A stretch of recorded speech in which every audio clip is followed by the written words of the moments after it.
What if Florida homeowners were given the chance to eliminate a major portion of their property taxes? Would it be historic tax relief, or would it create a financial crisis for local governments? That's exactly the debate unfolding right now in Tallahassee. The Florida House has passed a resolution that could allow voters to eliminate non-school homestead property taxes. The proposal passed largely along party lines, with Republican lawmakers calling it one of the most aggressive property tax reform efforts ever passed by a legislative chamber in the United States. The measure would preserve property taxes that fund public schools, but remove those that fund other local government services. It would also lock in minimum funding for law enforcement and public safety. However, before voters get the final say, the Florida Senate still needs to approve it, so it can appear as a constitutional amendment on the November ballot. Governor Ron DeSantis has previously called for the complete elimination of property taxes in Florida. While this House proposal does not go that far, it reflects months of discussion about major tax reform. The governor has stated that it's better to do it right than to rush the process, signaling that negotiations with the Senate are still ongoing. Supporters of the proposal argue that this is about putting money back into people's pockets. For many homeowners, property taxes represent a significant annual expense. Even after a mortgage is fully paid off, property owners must continue paying taxes based on the assessed market value of their homes.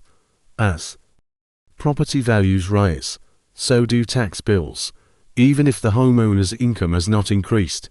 For retirees and families on fixed incomes, that can create real financial pressure. Backers say eliminating non-school property taxes would provide meaningful relief and strengthen property ownership rights. But there's a major financial question at the center of this debate. According to state estimates, eliminating non-school property taxes would result in local governments losing approximately $18.3 billion in annual revenue. Counties like Orange could lose more than $1 billion per year, while Seminole County could see a reduction of roughly $328 million. That's a massive gap in funding. Local officials are asking a simple but critical question. If property tax revenue disappears, where does the replacement money come from? One possibility is raising the sales tax. However, sales taxes fluctuate with economic conditions. During economic downturns, such as the COVID-19 pandemic, consumer spending drops significantly.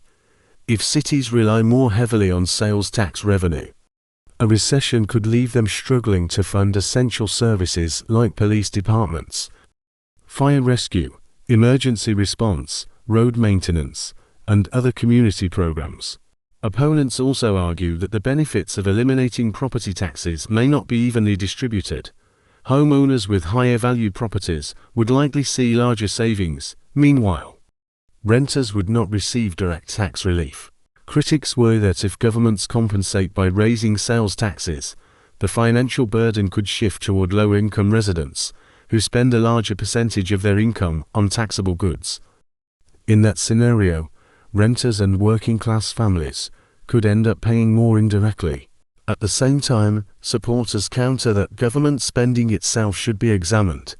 They argue that local and state governments should operate within reasonable budgets, just like households do.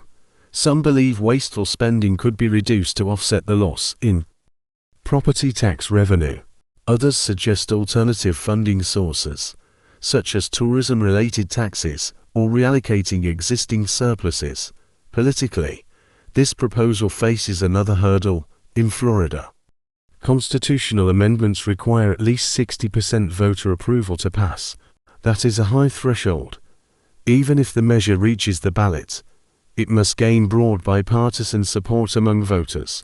If multiple competing tax proposals appear at the same time, support could be divided, making it harder for any single reform to reach that 60% requirement. Beyond the numbers and political strategy, this debate raises a deeper philosophical question.